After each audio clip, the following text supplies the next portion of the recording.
Hello student, now we are going to discuss about the next topic atom and nucleus. ठीक है, तो आज हम चर्चा करेंगे इम्पोर्टेंट न्यूमेरिकल पर।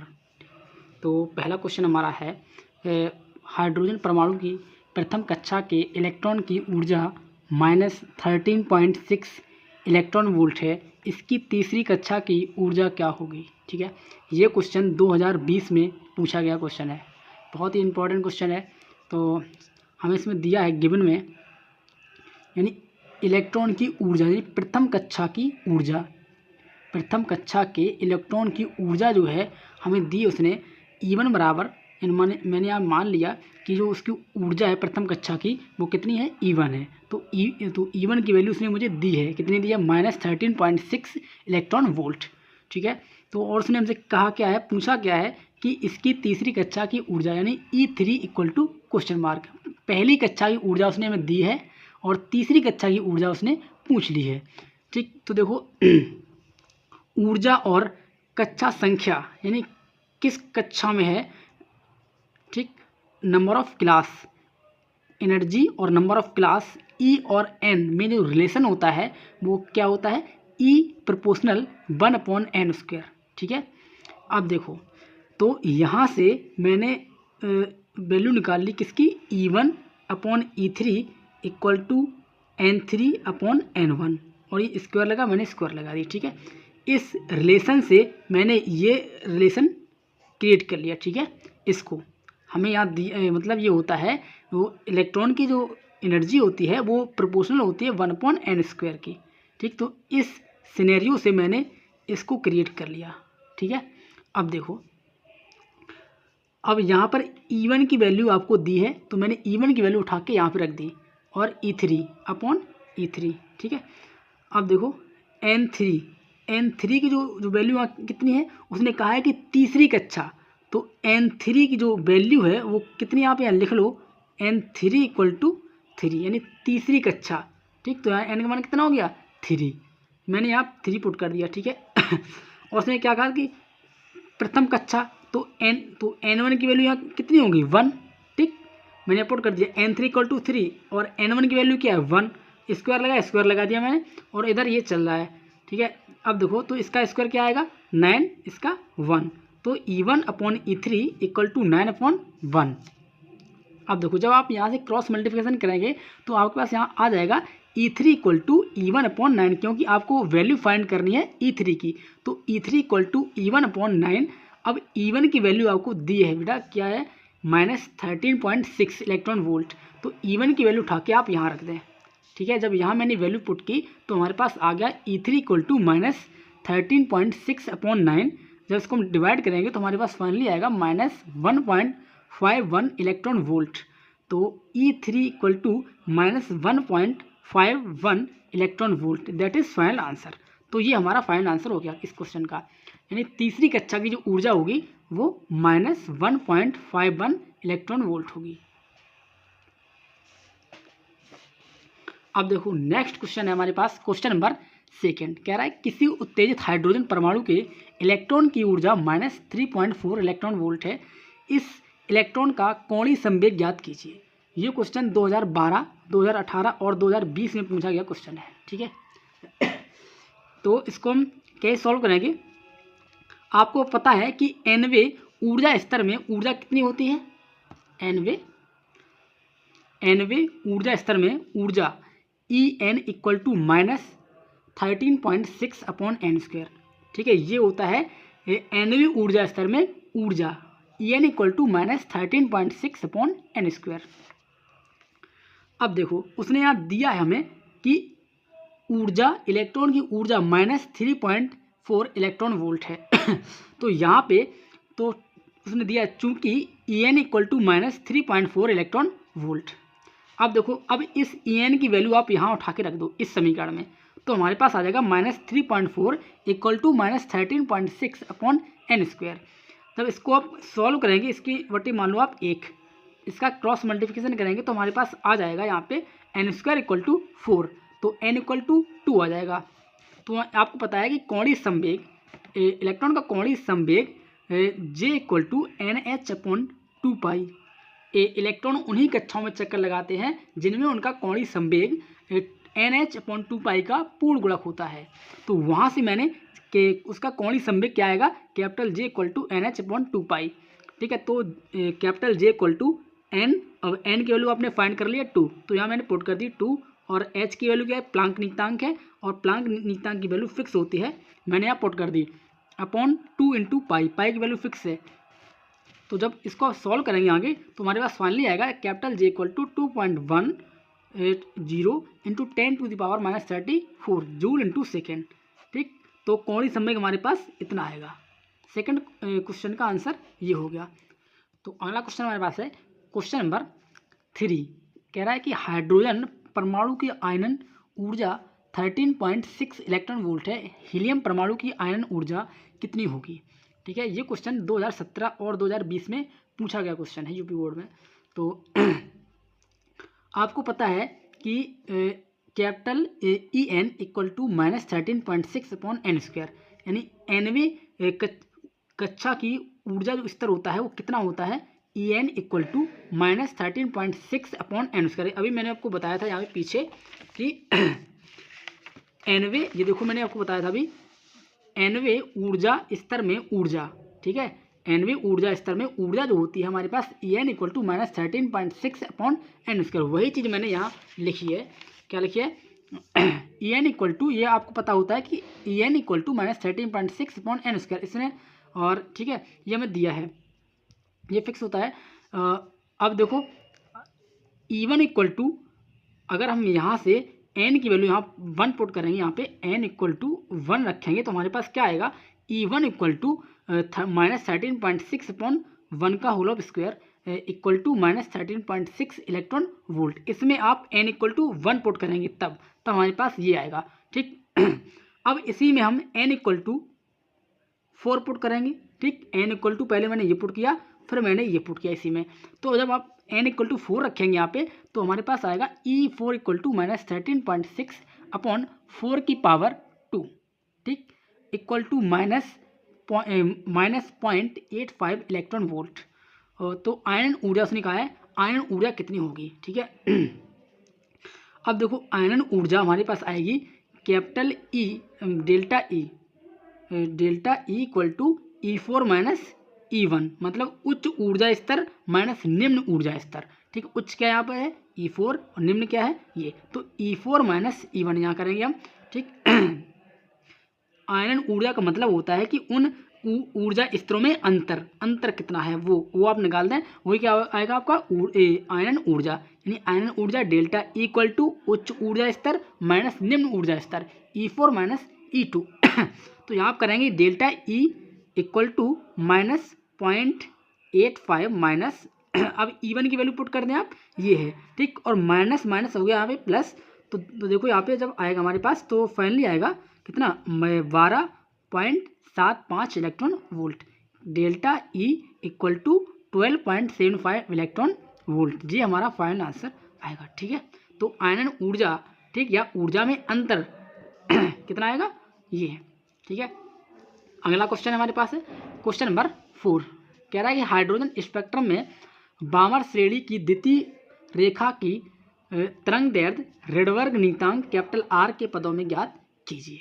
ठीक है, आपको क्या फाइंड करना है, तरंगदैर्घ्य। ठीक है, बामर श्रेणी के लिए तरंगदैर्घ्य आपको ज्ञात करना, वो भी किसके पदों में, R के पदों में। ठीक है, इससे पहले आपको समझाएंगे कि हाइड्रोजन स्पेक्ट्रम क्या होता है। ठीक है, तभी आप ये सवाल सॉल्व कर पाएंगे जब आपको पता हो कि श्रेणी क्या है, हाइड्रोजन स्पेक्ट्रम की श्रेणियाँ कितनी होती हैं, कौन कौन, और किसके लिए क्या फॉर्मूला अप्लाई करें। ठीक है, देखो आपको पता है कि हाइड्रोजन स्पेक्ट्रम में कितनी श्रेणियाँ होती हैं, 5 श्रेणियाँ होती हैं। कौन कौन सी, लाइमन, वामर, पास्टन और ब्रैकेट और फुंड, ये 5 श्रेणियाँ होती हैं हाइड्रोजन स्पेक्ट्रम में। ठीक है, ये जो है, ये जो बनी जो लाइनें हैं आपकी, ये है क्या है, ऊर्जा स्तर, पहला ऊर्जा स्तर, दूसरा ऊर्जा स्तर, तीसरा, चौथा, पांचवा, छठवां, ये क्या है, ऊर्जा स्तर की लाइनें हैं। ठीक है, ये अब देखो अब ये पहले क्या है, लाइमन श्रेणी। अब लाइमन श्रेणी क्या होती है, जब अब जैसे मान लो कि इलेक्ट्रॉन है, जब आप उसको ऊर्जा देते हैं, मान लो इलेक्ट्रॉन पहले पहले ऊर्जा स्तर में यहाँ था, ठीक है। जब आपने इसको ऊर्जा दी, तो जब ऊर्जा देने के पश्चात तो ये इलेक्ट्रॉन कहाँ जाएगा, अपनी कक्षा छोड़ के अपने ऊंची कक्षा में चला जाएगा। मान लो जब आपने इसको ऊर्जा दी तो ये इलेक्ट्रॉन कहाँ चला गया, कक्षा नंबर 2 में चला गया, ठीक है, यहाँ चला गया, उच्च ऊर्जा स्तर में चला गया। जब इसको एनर्जी मिली तो ये अपनी कक्षा छोड़कर अपने ऊंची कक्षा में चला गया, यहाँ आ गया, ठीक है। और कुछ समय बाद अब ये पुनः अपनी कक्षा में आएगा वापस, ठीक है। जब ये वापस आएगा यहाँ पर, ठीक है, तो देखो ये वही चीज़ मैंने यहाँ मेंशन की है कि जब इलेक्ट्रॉन पहली कक्षा को छोड़कर अन्य कक्षाओं से वापस पहली कक्षा में वापस आते हैं तो उसे हम क्या कहते हैं, लाइमन श्रेणी कहते हैं। क्या कहेंगे आप कि जब इलेक्ट्रॉन पहली कक्षा में अन्य कक्षाओं से आते हैं तो जो रेखाएं प्राप्त होती हैं, जो श्रेणियां प्राप्त होती हैं, उन्हें हम लाइमन श्रेणी कहते हैं, ठीक है। जब इलेक्ट्रॉन कहाँ आते हैं, पहली कक्षा में, ठीक है। अन्य कक्षाओं से, अन्य ऊंची कक्षाओं से जब इलेक्ट्रॉन निम्न कक्षा 1 में आते हैं, किस में आते हैं, 1 में, जब इलेक्ट्रॉन अन्य कक्षाओं से पहली कक्षा में आते हैं तो वहाँ लाइमन श्रेणी होती है, ठीक है। अब देखो मैंने यहाँ लिखा है कि लाइमन श्रेणी के लिए क्या है, 1/λ = कैपिटल R, ये होता है फॉर्मूला 1/n1² - 1/n2²। अब देखो यहाँ पर लाइमन श्रेणी के लिए n1 = क्या होगा, यहाँ पे n लिख लो, n1 = 1, क्योंकि जिस कक्षा में इलेक्ट्रॉन आते हैं वो n1 का मान होता है। तो यहाँ पे देखो लाइमन श्रेणी में इलेक्ट्रॉन पहली कक्षा में आ रहे हैं तो n1 का मान क्या यहाँ पे आएगा, 1, ठीक। तो यहाँ मैंने पुट कर दिया 1, n1 का मान किसके लिए, लाइमन श्रेणी के लिए। जिस कक्षा में इलेक्ट्रॉन वापस आते हैं उस कक्षा का मान कितना है, यहाँ पे है 1, ठीक है। तो n1 की वैल्यू क्या मैंने कितनी यहाँ पे 1 रख दी, माइनस, और n2 की वैल्यू मैंने मान ली यहाँ पे कितनी, n मान ली। अब n की वैल्यू यहाँ पे क्या होगा, n = 2, 3, 4, 5, 6, मतलब ये कि जिन जिन कक्षाओं से इलेक्ट्रॉन आ सकते हैं वो कक्षा ये हैं, n की वैल्यू वही होंगे। यानी यहाँ पे देखो किस किस कक्षा से आ रहे हैं इलेक्ट्रॉन, 2 से आ रहे हैं, 3 से आ रहे हैं, 4 से आ रहे हैं, 5 से और 6 से आ रहे हैं। तो 2 से लेकर 6 तक ये होंगे आपके n के मान, ठीक है, किसके होंगे, n के मान। अब देखो अगली श्रेणी हमारे पास आती है कौन सी, बामर श्रेणी। जब इलेक्ट्रॉन ऊर्जा स्तर 2 में या कक्षा 2 में अन्य कक्षाओं से आते हैं तो उसे हम क्या कहते हैं, बामर श्रेणी कहते हैं। अगेन रिपीट, जब इलेक्ट्रॉन दूसरी कक्षा में अन्य उच्च ऊर्जा स्तर की कक्षा से आते हैं तो उसमें बनी श्रेणियों को बामर श्रेणी कहते हैं, ठीक है। आप शॉर्ट में याद रखें कि जब इलेक्ट्रॉन कक्षा 2 में आए या ऊर्जा स्तर 2 में आए, अन्य कक्षाओं को छोड़कर दूसरी कक्षा में आते हैं तो जब जो श्रेणियां बनती हैं उन्हें हम बामर श्रेणी कहते हैं, ठीक। अब देखो बामर श्रेणी के लिए देखो सूत्र क्या होता है, यहाँ पे बामर श्रेणी के लिए सूत्र होता है, देखो 1/λ = कैपिटल R 1/n1² - 1/n2², ये तो कॉमन रहेगा सूत्र। अब यहाँ पे देखो n1 की वैल्यू यहाँ पे क्या होगी, बामर श्रेणी के लिए n1 की वैल्यू क्या आती है, मैंने आपको बताया कि जिस कक्षा में इलेक्ट्रॉन आते हैं वो कक्षा ही n1 की वैल्यू होती है। अब देखो यहाँ पे जो इलेक्ट्रॉन है वो किस कक्षा में आ रहे हैं, कक्षा 2 में, यानी ऊर्जा स्तर 2 में आ रहे हैं। तो यहाँ पे n1 की वैल्यू जो है वो कितनी है, यहाँ पे 2 है। मैंने कितनी ली, 2, क्योंकि कक्षा 2 में या ऊर्जा स्तर 2 में इलेक्ट्रॉन वापस आ रहे हैं, इसीलिए यहाँ पे n1 की वैल्यू कितनी होगी, 2, और n2 की वैल्यू मैंने कितनी मान ली, n। अब यहाँ पे n की वैल्यू क्या हो सकती है, n की वैल्यू वो होंगी जिन कक्षाओं से इलेक्ट्रॉन आ रहे हैं। यानी अब देखो अब इसमें किस किस कक्षा से इलेक्ट्रॉन आ रहे हैं, 2, 3 से आ रहे हैं, 4 से आ रहे हैं, 5 से आ रहे हैं और 6 से आ रहे हैं। तो वही यहाँ पे n की वैल्यू वही होंगी जिन कक्षाओं से इलेक्ट्रॉन आ रहे हैं, उन कक्षाओं को हम क्या कहेंगे यहाँ पे n1 की वैल्यू, यानी n = 3, 4, 5, 6... ठीक। अब नेक्स्ट श्रेणी आपकी आती है पासचंद श्रेणी। अब पासचंद श्रेणी क्या होता है, पासचंद श्रेणी क्या है, शॉर्ट में इसको आप याद रखें कि जब इलेक्ट्रॉन अन्य कक्षाओं को छोड़कर तीसरी कक्षा में आते हैं, यानी अन्य ऊर्जा स्तरों को छोड़कर तीसरे ऊर्जा स्तर में आते हैं इलेक्ट्रॉन, तो जब श्रेणी जो बनती हैं उन्हें हम पासचंद श्रेणी कहते हैं। अगेन रिपीट, जब इलेक्ट्रॉन निम्न ऊर्जा स्तर 3 में अन्य उच्च ऊर्जा स्तर से इलेक्ट्रॉन वापस आते हैं तो जो श्रेणियां प्राप्त होती हैं उन्हें हम पासचंद श्रेणी कहते हैं। ठीक है, अब पासचंद श्रेणी के लिए देखो तरंग दैर्घ्य कितनी होगी। पासचंद श्रेणी की तरंग दैर्घ्य 1/λ = कैपिटल R, ये तो कॉमन रहेगा आपका हर श्रेणी के लिए। अब देखो यहाँ पे N1 की वैल्यू क्या है, मैंने आपको बताया था कि N1 की वैल्यू वो होती है जिसमें इलेक्ट्रॉन आते हैं। अब देखो, अब पासचंद के लिए इलेक्ट्रॉन किस कक्षा में आ रहे हैं, ये देखो कक्षा नंबर 3 में आ रहे हैं, तो यानी N1 की वैल्यू यहाँ पे कितनी है 3, तो यही मैंने यहाँ पे लिखा है N1 = 3, ये 3 लिख दिया मैंने, माइनस N2 की वैल्यू यहाँ मैंने N मान ली। अब N की वैल्यू यहाँ क्या हो सकती है, जिन जिन कक्षाओं से इलेक्ट्रॉन आ रहे हैं उन कक्षाओं की वैल्यू क्या होंगी, N की वैल्यू। ठीक है, अब देखो यहाँ पर, अब कक्षा 3 में 4 से 5 से और 6 इन 3 कक्षाओं से इलेक्ट्रॉन आ रहे हैं। ठीक, तो N की वैल्यू क्या होगी यहाँ पे होगी, N की वैल्यू यहाँ पे होगी 4 5 6 7 ... ठीक, ये अब अगली श्रेणी आपके पास आती है, कौन सी आती है, ब्रैकेट श्रेणी। अब ब्रैकेट श्रेणी क्या होती है, अब देखो हम क्या कहेंगे कि जब इलेक्ट्रॉन अन्य उच्च ऊर्जा स्तरों से निम्न ऊर्जा स्तर 4 में आते हैं तो जो श्रेणी प्राप्त होती है उसे हम क्या कहते हैं, ब्रैकेट श्रेणी कहते हैं। अगेन रिपीट, जब इलेक्ट्रॉन अन्य ऊर्जा स्तरों से ऊर्जा स्तर 4 में यानी कक्षा 4 में आते हैं तो जो श्रेणियां बनती हैं उन्हें हम ब्रैकेट श्रेणी कहते हैं। अब देखो इसके लिए तरंग दैर्घ्य कितनी होगी, 1/λ = कैपिटल R, ये तो कॉमन रहेगा। अब देखो यहाँ पे N1 की वैल्यू हम क्या लेंगे, N1 की वैल्यू लेंगे यहाँ पे हम कितनी 4। अब 4 क्यों लेंगे, क्योंकि इलेक्ट्रॉन इस श्रेणी में इलेक्ट्रॉन जो है 4थी कक्षा में आ रहे हैं। कहाँ पे आ रहे हैं, 4थी कक्षा में, 4थी ऊर्जा स्तर में इलेक्ट्रॉन आ रहे हैं, तो यही क्या होगा आपका N1 का मान। ये मैंने लिखा यहाँ पे देखो 4, यानी N1 की वैल्यू यहाँ कितनी लिख दी मैंने 4 माइनस N2 वैल्यू N लिख दी। अब यहाँ पे N की वैल्यू क्या हो सकती है, N की वैल्यू वो होंगी जिन कक्षाओं से इलेक्ट्रॉन आ रहे हैं। अब देखो कक्षा नंबर 4 में किन किन कक्षाओं से इलेक्ट्रॉन आ रहे हैं, 5 से आ रहा है इलेक्ट्रॉन और 6 से आ रहा है। यहाँ पे N की वैल्यू क्या हो सकती है 5 6 7 ... और भी कक्षा हो सकती हैं, उनसे इलेक्ट्रॉन आ रहे हैं। जिन कक्षाओं से इलेक्ट्रॉन आ सकते हैं उन कक्षाओं के मान जो हैं वो N के मान हो जाएंगे। अब अगली श्रेणी हमारे पास आती है फुंड श्रेणी। कौन सी आती है, फुंड श्रेणी। अब फुंड श्रेणी क्या होती है कि जब उच्च ऊर्जा स्तरों से इलेक्ट्रॉन निम्न ऊर्जा स्तर 5 में आते हैं तो जो श्रेणियां प्राप्त होती हैं उन्हें हम फुंड श्रेणी कहते हैं। अगेन रिपीट, जब इलेक्ट्रॉन उच्च ऊर्जा स्तरों को छोड़कर निम्न ऊर्जा स्तर 5 में आते हैं तो उसे हम फुंड श्रेणी कहते हैं। ठीक, अब देखो यहाँ पे अब फुंड श्रेणी के लिए तरंग दैर्घ्य का मान क्या होगा, 1/λ = कैपिटल R। ठीक, ये कॉमन रहेगा।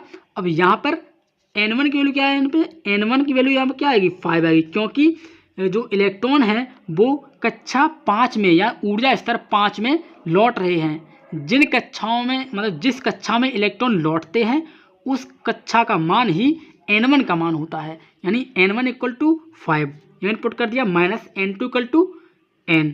अब N की वैल्यू क्या सकती है, अब N की वैल्यू वो होती है बेटा जिन कक्षाओं से इलेक्ट्रॉन आते हैं। ठीक है, जिन कक्षाओं को इलेक्ट्रॉन छोड़ के निम्न कक्षा में आते हैं उन कक्षाओं की वैल्यू को हम N की वैल्यू दे देते हैं। ठीक, तो ये हमारे लिए हर श्रेणी के लिए तरंग दैर्घ्य का सूत्र अलग अलग होता है। ठीक है, ये मैंने आपको बता दिया। अब उस सवाल पर चर्चा करेंगे हम। तो सवाल हमारा था ये। ठीक है, अब देखो यहाँ पे बामर श्रेणी है। अब यहाँ श्रेणी कौन सी है, बामर श्रेणी। अब बामर श्रेणी के लिए सूत्र क्या होता है, 1/λ = कैपिटल R ब्रैकेट में 1/2 माइनस 4 अभी मैंने आपको बताया था कि बामर श्रेणी के लिए क्या होता है सूत्र। ये देखो मैंने आपको बताया था कि बामर श्रेणी के लिए 1/λ = कैपिटल R 1/2 माइनस n⁻²। अब यहाँ पर n क्या है, किस कक्षा में मतलब किस कक्षा से इलेक्ट्रॉन आ रहा है। अब यहाँ देखो